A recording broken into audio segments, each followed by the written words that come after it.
તથ્યોને આધારે અહીં વીજળીની વાસ્તવિકતા સામે લાવવાના પ્રયત્નો અમે કર્યા છે। નમસ્કાર, તમારા બધાનું સ્વાગત છે ધ કાજલ સુવા યુટ્યુબ ચેનલ ઉપર। આજની તારીખે પણ કચ્છ સૌરાષ્ટ્રના લોક ડાયરાઓમાં જ્યારે આ લોકગીત ગવાય છે ત્યારે ગાનાર અને સાંભળનાર બંનેની આંખો ભીંજાયા વિના રહેતી નથી। અહીંના દ્વારકા, વેરાવળ, પોરબંદર અને માંગરોળ કાંઠાની ખારવણ કન્યાઓ ટાઢીબોળ રાતે દેશી ઢોલ અને શરણાઈના તાલે જ્યારે તેમના અસલ કાઠિયાવાડી લહેકામાં આ લોકગીત પર રાસડા લે છે ત્યારે વીજળી વેરણ થયાનું 13 દાયકાનું જૂનું દર્દ ઉથલો મારીને બહાર આવી જાય છે। ફટ રે ભૂંડી વીજળી તુને 1300 માણસ જાય, પર દરિયા છોરુઓના હૈયામાં દર્દના મહાકાય મોજા ઉછળવા માંડે છે। વીજળી ડૂબ્યાને આજકાલ કરતાં 130 વર્ષ થવા આવ્યા છે, છતાં તેનો વિયોગ યથાવત છે। લોકવાયકા પ્રમાણે તેમાં મુસાફરો ઉપરાંત વરરાજા, જાનૈયા અને એ વખતે મુંબઈમાં લેવાતી મેટ્રિકની પરીક્ષાના વિદ્યાર્થીઓ સામેલ હતા, જે તમામ દરિયાદેવને વહાલા થઈ ગયેલા। એ પછી માણસ તો ઠીક, આગબોટ વીજળીના પણ કોઈ અવશેષો હાથ લાગ્યા નહોતા। મોટા પાયે થયેલી એ જાનહાનિને વીજળીને ગુજરાતના માનસપટ પર હંમેશ માટે અંકિત કરી દીધી છે। પણ સમય વીતતા ઐતિહાસિક હકીકતોને બદલે લોકવાયકાઓ પ્રચલિત બની। કાળક્રમે તેમાં જાતભાતની વાતો ઉમેરાવા માંડી। લાંબા ગાળે આ બધાનું પરિણામ એ આવ્યું કે વીજળીની ઘટનાને લઈને જનમાનસમાં તથ્ય વસ્તુને બદલે અતિશયોક્તિ અને આવેગોએ વેગ પકડીને જમાવી લીધું। એનું એક કારણ તો એ હતું કે વીજળીને ડૂબતા કોઈએ જોઈ નહોતી। વળી મૃત્યુઆંક ઘણો મોટો હોવા છતાં ન તો એકેય મૃતદેહ હાથ લાગ્યો હતો કે ન તો કશો કાટમાળ મળ્યો હતો। અફવાના ફેલાવવા માટે આવા સંદિગ્ધ કારણો પૂરતા હતા। આજે સ્થિતિ એ છે કે વીજળીની હકીકતો કરતાં લોકવાયકાઓ વધુ પ્રચલિત બની ચૂકી છે। આ સ્ટોરીનો ઉદ્દેશ્ય એ ધારણાઓ, અતિશયોક્તિ અને લોકવાયકા સામે વીજળીની વાસ્તવિકતા રજૂ કરવાનો છે। અમે 100% પ્રયત્ન કરીશું કે વીજળીની વાસ્તવિકતા શું છે તે તમારા સુધી ચોક્કસપણે સાચી હકીકત પહોંચાડીએ। તો ચાલો થઈ જાઓ તૈયાર આ 130 વર્ષ જૂના ઇતિહાસને વાગોડવા માટે। હકીકત શું છે? વીજળી જો ડૂબી તો પછી ડૂબ્યા પછી એ લોકોના કોઈ મૃતદેહ શા માટે ન મળ્યા? વીજળીને લઈને જે કેટલી ખોટી માન્યતાઓ પ્રવર્તે છે તેમાં સૌથી પહેલી એ કે તે એકદમ નવી અને વિશાળ આગબોટ હતી। તેના પર ઇલેક્ટ્રિક લાઇટો ફિટ કરેલી હતી, તેથી લોકો તેને વીજળી કહેતા હતા। તેનો કેપ્ટન એક અંગ્રેજ હતો અને માલિકી શેઠ હાજી કાસમની હતી, જે મુંબઈમાં રહેતા હતા અને ધી બોમ્બે સ્ટીમ નેવિગેશન કંપનીના ડિરેક્ટર પણ હતા। આ માન્યતાઓ સામે વિદ્વાન સંશોધક શ્રી યુનુસભાઈ એમ ચિતવાલાએ પોતાના સંશોધન પુસ્તક વીજળી હાજી કાસમની માં જણાવ્યું છે કે વીજળી એક સામાન્ય કહી શકાય તેવી મધ્યમ કદની સ્ટીમર હતી। તે નવી પણ ન હતી, તે માત્ર નવી નક્કોર ન હતી, માત્ર 3 વર્ષ જૂની હતી અને દુર્ઘટનાના 4 વર્ષ અગાઉ ઈસવીસન 1885માં તૈયાર થઈ હતી। એ વખતે માત્ર વીજળી નહીં, ઘણી સ્ટીમરો પર ઇલેક્ટ્રિક લાઇટો ફિટ થયેલી હતી અને લોકો એ લાઇટોને કારણે તેને વીજળી કહેતા હતા। અસલમાં તેનું નામ વેતરણા હતું, જે મુંબઈ નજીક આવેલ એક નદીના નામ પરથી રખાયેલું।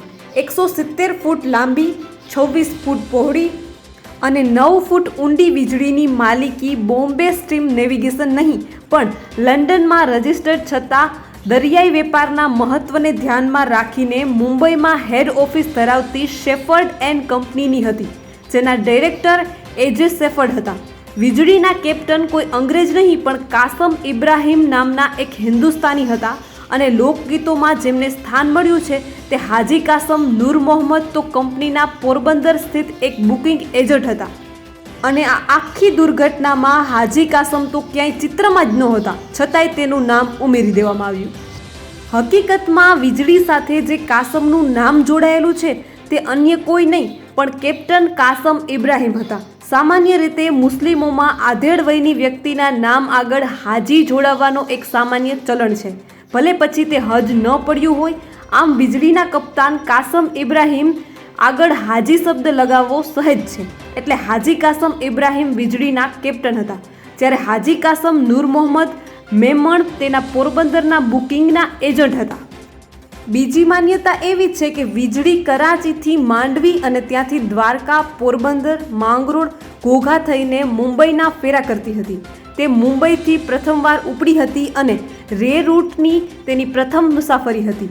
આ વાત પણ હકીકતથી વેગળતી છે. અસલમાં છેક 1885થી વીજળી મુંબઈ માંડવી માર્ગ પર જ ચાલતી હતી, નહીં કે મુંબઈ કરાચી માર્ગે.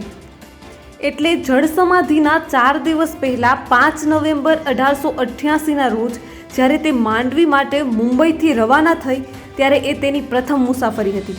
તે માંડવીથી દ્વારકા, પોરબંદર, માંગરોળ થઈ મુંબઈ જતી, જ્યારે વેરાવળ, જાફરાબાદ, દીવ અને ઘોઘા જવા માટે બીજી સ્ટીમરો ચાલતી. એક વાત એવી પણ ચાલે છે કે વીજળી માંગરોળ નજીકના દરિયામાં નહીં પણ તેનાથી પણ ક્યાંક આગળ ડૂબેલી. આઈખાના 65 વર્ષ દરિયો ખેડનાર માંડવીના 82 વર્ષીય શિવજી ભુદા ફોફીડી કહે છે કે જે જગ્યાએ વીજળી ડૂબીની લોકો વાતો કરે છે ત્યાં એ સમયે દરિયો એટલો ઊંડો હતો જ નહીં. ત્યાં કેટલીક જગ્યા તો એવી છે કે વહાણોમાંથી કોઈ વસ્તુ ફેંકો તો પણ જમીન પર પડે. માંગરોળમાં આવો જ સાગરકાંઠો હતો એટલે વીજળી ત્યાં ડૂબે એવી શક્યતા ઓછી છે. જોકે ચિત્તલવાલાએ સંશોધનમાં નોંધ્યા મુજબ વીજળીના માંગરોળના એજન્ટ બાલકૃષ્ણ બાવાજીએ તેને તારીખ 9/11/1888ને શુક્રવારના વહેલી સવારે 1 વાગ્યે માંગરોળ પાસેથી પસાર થતા જોઈ હતી. માંગરોળ પસાર કર્યા બાદ ઉત્તર બાજુથી આવતા ઝંઝાવાતી પવનને ખાળવા તે મુંબઈ તરફ વળી હશે. ત્યારે ચક્રવાતી તોફાનમાં સપડાઈને દરિયામાં ગરકાવ થઈ હશે. આખી દુર્ઘટના વહેલી સવારના 4-5 વાગ્યા વચ્ચે બની હોવાની શક્યતા વધુ છે, કેમ કે તે પછી વાવાઝોડું સૌરાષ્ટ્ર પાર કરીને નબળું પડ્યું હતું અને 10/11/1888ના રોજ વિખેરાઈ ગયું હતું. એટલે તે માંગરોળથી 25-30 કિલોમીટર દૂર જ ડૂબી હોવાનું વધારે સાચું લાગે છે. પ્રચલિત લોકગીતો, કવિતાઓમાં વીજળીના ઉતારુઓને લઈને જુદા જુદા આંકડાઓ મળે છે. હાજી કાસમ તારી વીજળી રે ગીતમાં 1300 અને એકમાં 1600 મુસાફરો કહ્યા છે. અન્ય એક કાવ્ય સંગ્રહ વીજળી વિલાપમાં 800 આસપાસ ઉતારુઓ કહ્યા છે, જેમાં માંડવીથી 400 જેટલા મેટ્રિકના વિદ્યાર્થીઓ ઉપરાંત કુલ 13 જાનો અને જાનિયા ગણ્યા છે. જોકે યુનુસ ચિત્તલવાલાએ વીજળીની વેચાયેલી ટિકિટોના આધારે શોધી કાઢ્યું છે કે તેમાં 43 ક્રૂ મેમ્બર્સ મળીને કુલ 743 પેસેન્જરો હતા, જે પૈકી મોટા ભાગના માંડવી અને દ્વારકાથી ચડ્યા હતા. અહીં 400 વિદ્યાર્થીઓનો આંકડો વધુ પડતો છે, કેમ કે એ વખતે બહુ ઓછા લોકો મેટ્રિક સુધી ભણી શકતા હતા. વળી બોમ્બે પ્રેસિડેન્સીની પ્રમુખ શહેર અને વહીવટી પાટનગર મુંબઈ હોય એ રીતે પણ આ આંકડો વાસ્તવિક લાગતો નથી. જોકે 13 જાનોવાળી વાતમાં તથ્ય છે, કેમ કે દુર્ઘટનામાં 1 વર્ષ બાદ લખાયેલા વીજળી વિલાપ ગીતમાં પણ આ બાબતનો ઉલ્લેખ જોવા મળે છે. શાહ કહે છે કે એ વખતે માંડવી દરિયાઈ સફરનું મોટું કેન્દ્ર હતું. મુંબઈમાં રહેતા કચ્છીઓ મોટા ભાગે અહીંથી જ મુસાફરી કરતા. રેલવે હજુ આ તરફ પહોંચી નહોતી અને મુંબઈ જવું દરિયાઈ માર્ગે વધુ સરળ હતું. એ રીતે વીજળીની ઘટનામાં જે જાનોનો ઉલ્લેખ છે તે સાચો લાગે છે, કારણ કે કચ્છ આખામાંથી મુંબઈ તરફ આ રીતે અનેક જાનો જતી હતી. કચ્છથી મુંબઈ તરફ જવા માગતા લોકોએ અહીંથી જ મુસાફરી શરૂ કરવાની રહેતી હતી. ભુજના યુવા સંશોધક જય પોકારે આ મામલે વધુ જાણકારી મેળવવા એક અઠવાડિયું ભુજ, માંડવી અને તેની આસપાસના ગામોમાં ગાળ્યા હતા, પણ વીજળીની પેસેન્જર રહેલી એકેય વ્યક્તિના કુટુંબની ભાવ મળી નહોતી. જયનું કહેવું છે કે લોકગીતમાં જે ઉલ્લેખ છે તે પૈકી એકેય જાન મૂળ માંડવીની હોય તેવા પુરાવા મળતા નથી. વળી ઘટના 13 દાયકા જૂની હોય, વીજળીના મૃત્યુ પામેલ વ્યક્તિના પરિવારને શોધવું વધારે મુશ્કેલ છે. છતાં એક વાત ચોક્કસ છે કે 13 જાનોના મુસાફરો માંડવીથી જ ચડેલા અને કોઈ બચ્યું નહોતું. હાજી કાસમ તારી વીજળી લોકગીતમાં કહેવાયા મુજબ 10 વાગે તો ટિકિટું લીધી, 11 વેતી થઈ કાસમ. એટલે કે વીજળી માંડવીથી સવારે 11 વાગ્યે રવાના થઈ હતી અને સાંજે 5:30 કલાકે પોરબંદર પેસેન્જર લેવા રોકાઈ હતી. પણ તોફાની હવામાનને કારણે એ વખતના પોરબંદરના એડમિનિસ્ટ્રેટર મિસ્ટર લેલીએ કપ્તાનને આગળ ન જવા ફરમાન કર્યું હતું, પણ તેણે વાત કાને ધરી નહીં અને વીજળી આગળ હંકારી મૂકી, જેથી દુર્ઘટના ઘટી. પણ આ વાત પણ ખોટી ઠરે છે, કેમ કે વીજળી જ્યારે પોરબંદર પહોંચી ત્યારે દરિયો તોફાની હતો અને તે બંદરમાં આવી શકે તેમ જ નહોતી. વળી તોફાન બાબતે કપ્તાનને ન કોઈ એડવાન્સ ચેતવણી આપવામાં આવી હતી, ના તો પોર્ટ પર કોઈ ભયસૂચક સિગ્નલો ચડાવ્યા હતા. આથી બંદરથી 1.5 કિલોમીટર દૂર તે ઊભી રહી હતી, કેમ કે દરિયામાં વાવાઝોડાની અસર જમીનની સરખામણીએ ઓછી હતી. છતાં બંદરમાં દાખલ થવું જોખમી હતું. વાવાઝોડું સમી સાંજે સક્રિય થઈ ગયું હતું, પણ એટલું બધું નહોતું કે તેમાંથી સ્ટીમર પસાર ન થઈ શકે. વીજળી પહેલાં જ આગબોટ સાવિત્રી અને અન્ય એક સ્ટીમર પાચુંબા તોફાની પવનોમાંથી પસાર થઈ હતી. આથી પોરબંદરમાં લંગર નાખ્યા વિના માત્ર 5-7 મિનિટમાં જ તે ત્યાંથી રવાના થઈ ગયેલી, જેના કારણે ત્યાંથી ચડનારા 100 પેસેન્જરોએ પરત ફરવું પડ્યું હતું અને એ રીતે તેમનો ચમત્કારિક બચાવ થયો હતો. આખી ઘટનામાં લેલી સાહેબની કોઈ ભૂમિકા નહોતી. ગુણવંતરાય આચાર્યએ 1954માં લખેલી તેમની નવલકથા હાજી કાસમ તારી વીજળીની પ્રસ્તાવનામાં લખ્યું છે કે 2 પેસેન્જરો દ્વારકા ઉતરી જવાથી બચી ગયા હતા. જે પૈકી એક ભગવાનજી અજરામર હતા, તેઓ દ્વારકાના રહેવાસી હતા અને ગોરપદુ એટલે કે બ્રાહ્મણ હતા. તેની તબિયત લથડતા તેઓ દ્વારકા જ ઉતરી ગયા અને બચી ગયા હતા. પણ યુનુસ ચિત્તલવાલાના સંશોધનમાં આમાંની મોટા ભાગની વિગતો સત્યથી અલગ જ જણાય છે. ખરેખર ભગવાનજીની તબિયત ખરાબ નહોતી થઈ કે નહોતો તેઓ ગોરપદુ કરતા હતા. તેમનું ખરું નામ ભગવાનજી રામજી કપટા હતું અને તેઓ ગાયકવાડ રાજઘરાનાના મહેતાજી હતા, જે બંદરે યાત્રાર્થે આવ્યા હતા. તેમણે સમુદ્ર કિનારે આવેલી જામપુરાની છેલ્લી અગાસીએથી વીજળીને બારામાં આવતી અને પછી ત્યાંથી વિદાય લેતી જોઈ હતી. બપોર પછી તોફાન વધી જતા તેમને તે અંગે ચિંતા થઈ અને ભાડ મેળવવા તેઓ ખુદ દ્વારકાથી હિન્દુ નામની સ્ટીમરમાં પોરબંદર અને ત્યાંથી વેરાવળ પહોંચ્યા હતા. પણ ત્યાં સુધીમાં ઘણું મોડું થઈ ચૂક્યું હતું. વીજળીના ગુમ થવાથી આઘાત પામેલા ભગવાનજી ભાઈએ એ પછી પોતાની વ્યથા જામનગરમાં દુર્લભજી શ્યામજી ધ્રુવને કહી, જેના આધારે તેમણે વીજળી વિલાપ નામની કાવ્ય પુસ્તિકા રચી, જે વીજળી ડૂબ્યાના એકાદ મહિનામાં જ અમદાવાદના આર્યોદય પ્રેસે પ્રકાશિત કરેલી. એ પુસ્તિકામાં તત્કાલીન પરિસ્થિતિનું કંઈક આ રીતે પ્રતિબિંબ પડતું હતું. એ પુસ્તિકામાં લખાયેલા શબ્દોની જો વાત કરીએ તો બુરી યાદ રહી ગઈ તારી, તે જખમ લગાવ્યો કારી. તારું નામ પડ્યું વેતરાણી, તે ધ્રુજાવી દીધી ધરણી. તારું નામ જ છેક અકારું, કર્યું વીજ છતાં અંધારું. શું ઉલટ ગતિ નિર્ધારી, તે જખમ લગાવ્યો કારી. લોકગીત સિવાયના સાહિત્યમાંથી વીજળી ગાયબ. સામાન્યતઃ મોટી કોઈ દુર્ઘટના બાદ તેના વિશે તરહવરહની વાર્તાઓ, ગીતો વગેરે લખાતા હોય છે. 1912માં જ્યારે ટાઇટેનિક ડૂબી, જેની વિશ્વ આખાએ નોંધ લીધી, તેમાં બચી ગયેલા લોકોના છાપાઓમાં આવેલા ઇન્ટરવ્યૂના આધારે કેટલાક પુસ્તકો પ્રસિદ્ધ થયેલા, જેનો આધાર લઈને પછી વર્લ્ડ ક્લાસ ફિલ્મ પણ બની. પરંતુ તેનો 24 વર્ષ પહેલાં ઘટેલી વીજળીની દુર્ઘટનામાં આવું ન બન્યું.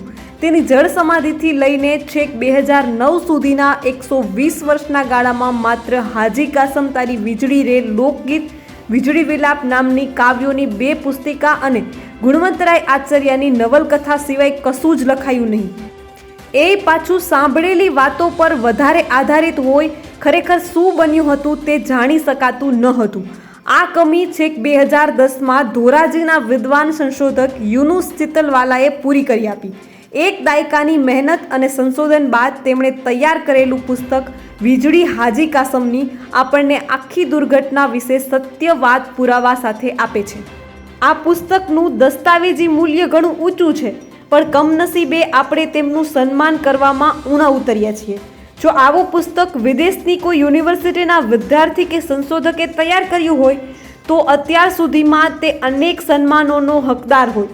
નજીકના ભવિષ્યમાં આ હોનારત પર હાઈટેક ગુજરાતી ફિલ્મ બનવા જઈ રહી છે, ત્યારે તેમને યોગ્ય સન્માન મળે તે જરૂરી છે, કેમ કે તેમની મહેનતના કારણે જ 120 વર્ષ બાદ આપણે વીજળી વિશે સત્ય માહિતી મળી શકી છે.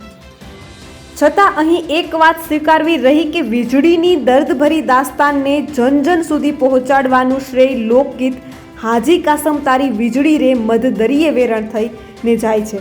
તેમાં તબાહીનું ખૂબીપૂર્વકનું ચિત્રાંકન પણ છે અને સેંકડો લોકો માર્યા ગયાનો માતમ પણ.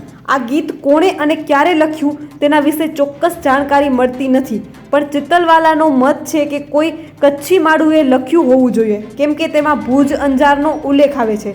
તે વખતે મુંબઈમાં કચ્છના લોહાણા, ભાટિયા, મેમણ, અને ખોજા લોકોની મોટી વસ્તી હતી અને તેઓ લગ્ન પ્રસંગે કચ્છથી મુંબઈ દરિયાઈ મુસાફરી કરતા રહેતા હતા. 7 વિસુમાય શેઠિયા બેઠા હતા. પંક્તિ પણ કચ્છના સમૃદ્ધ શેઠોની તરફેણમાં જાય છે. આ લોકગીતમાં સમયાંતરે ઉમેરા થતા રહ્યા અને આગળ જતા વીજળીના કેપ્ટનને બદલે આખી વાત તેના એજન્ટ હાજી કાસમ પર આવીને ઊભી રહી ગઈ. જેમ કે લોકગાયિકાના શબ્દોની જો વાત કરીએ તો દેશ પરદેશ તારા વછૂટિયા વીજળી વેરણ થઈ કાસમ, વાણિયા વાંચે ભાટિયા વાંચે ઘરો ઘર રૂગા થાય કાસમ, મામો ભાણેજ ડુસકે રૂવે રોય ઘરની નાર કાસમ, સગા રોવે ને સગવા રોવે બેની રોવે 12 માસ કાસમ.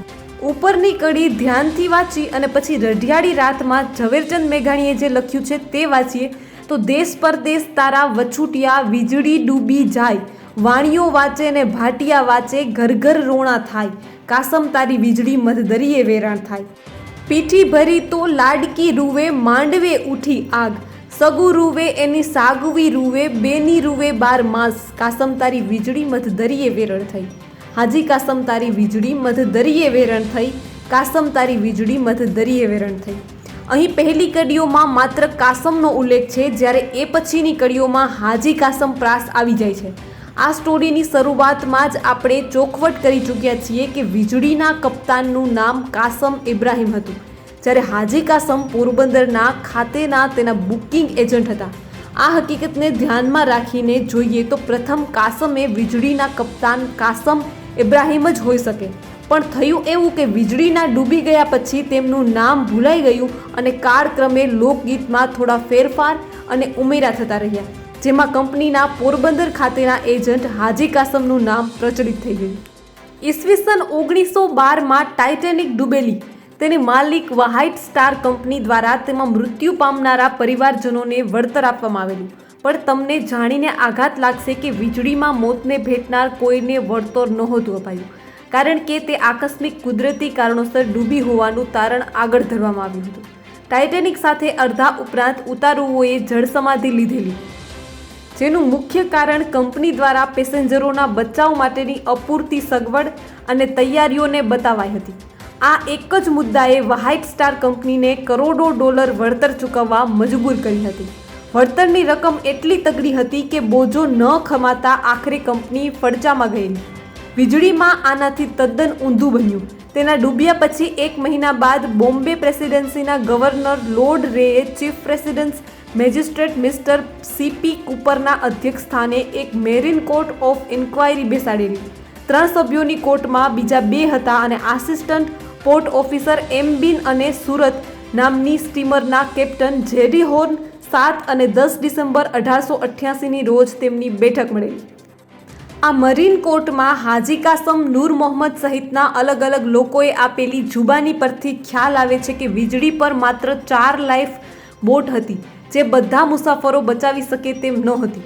આ એક જ બાબત કંપની વિરુદ્ધ જતી હોવા છતાં મરીન કોર્ટે તેને નજરઅંદાજ કરી હતી અને સરકાર તરફથી પણ એ અંગે કોઈ દલીલ કરાઈ નહોતી. દરિયાઈ તોફાન વખતે તેમાં 365 પેસેન્જરો લઈ જવાની છૂટ હતી, પણ તેમાં મુસાફરોનો આંકડો ક્રૂ સિવાય 701 હતો. જો મરીન કોર્ટમાં એવું પુરવાર થાય કે તોફાનના અણસાર છતાં વીજળીમાં વધુ પેસેન્જરો ભર્યા હતા તો સેફહર્ડ કંપની મુશ્કેલીમાં મુકાઈ. આથી આ બાબતોને જાણી જોઈને અવગણના કરવામાં આવી હતી. આમ થવું સ્વાભાવિક એટલા માટે પણ હતું કેમ કે કોર્ટની કાર્યવાહી એકતરફી હતી. જુબાની આપનારા મોટા ભાગના કંપનીના જ માણસો હતા. તેમણે મળીને આખી બાબતનો વીટો વાળી દીધેલો અને વીજળીના મોતને ભેટનારાઓને વળતરના નામે ફદ્યુંય મળ્યું નહીં. જો મૃતકના પરિવારોને થોડું વળતર અપાયું હોત તો તેમના પર થયેલા વજ્રાઘાતને થોડો હળવો જરૂર બનાવી શકાયો હોત. વીજળીનું ભૂત અને હકીકત. હજુ પણ લોકોમાં આ કહાની પ્રચલિત છે કે વીજળીનું ભૂત થાય છે.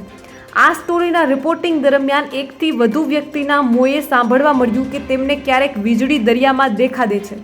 ખાસ કરીને શિયાળામાં અડધી રાત્રે વીજળી દરિયામાં ફરતી હોય એવા દ્રશ્યો જાફરાબાદ, માંડવી, ઓખા, પોરબંદર અને વેરાવળના માછીમારોએ કહ્યું.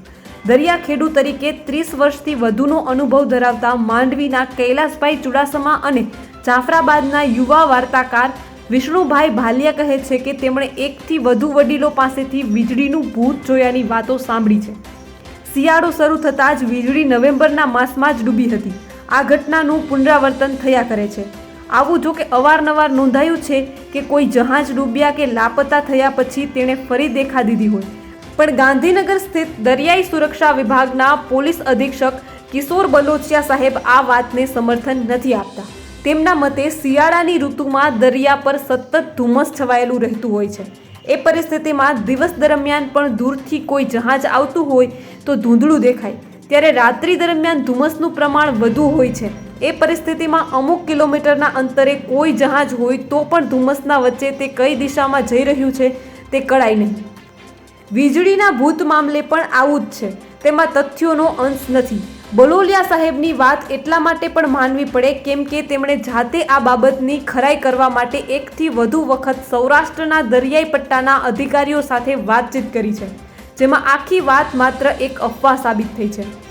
છેલ્લે વીજળી કેવી પરિસ્થિતિમાં ડૂબી હોઈ શકે તેનો જવાબ ગુજરાતના જાણીતા મરીન એન્જિનિયર રાજેશભાઈ દોશીના શબ્દોમાં સમજીએ. તેમના મતે તોફાનમાં વીજળીના પેસેન્જરો ડેકમાં ભરાયા હશે અને ઉપરથી હેચ બંધ કર્યા હશે. વીજળીના વેન્ટિલેશનની પૂરતી સુવિધા હોય, ગૂંચળાવાની શક્યતા નહોતી, પણ મોજાની પ્રચંડ થપાટે તેને દરિયામાં પેટાળમાં ઊંડે સુધી ધકેલી દીધી હશે અને ડૂબી ગઈ હશે. કેટલાક મુસાફરો બહાર નીકળી શક્યા હોય તો પણ સમુદ્રમાં ક્યાંય તણાઈ ગયા હશે અથવા તો દરિયાઈ જીવોનો ભોગ બન્યા હશે. આમ વીજળીનો બંધ ડેક તેના મુસાફરો માટે કફન બની ગયો હશે. બસ આ વિડીયોને અહીં સુધી જ વિરામ આપીએ છીએ અને વીજળી વિશેની આ માહિતી તમને કેવી લાગી છે તે કમેન્ટમાં જણાવવાનું ભૂલશો નહીં. અને આવા જ તથ્યોથી જોડાયેલા અને જાણવા જેવા વિડીયો જોવા માટે ધ કાજલ સુવા ગુજરાતી સમાચાર યુટ્યુબ ચેનલને સબસ્ક્રાઇબ કરવાનું ભૂલશો નહીં. તો બસ આજના વિડીયોમાં એટલું જ. જલ્દી જ મળીશું એક નવા વિડીયોની સાથે. ત્યાં સુધી જોતા રહો ધ કાજલ સુવા યુટ્યુબ ચેનલ. નમસ્કાર.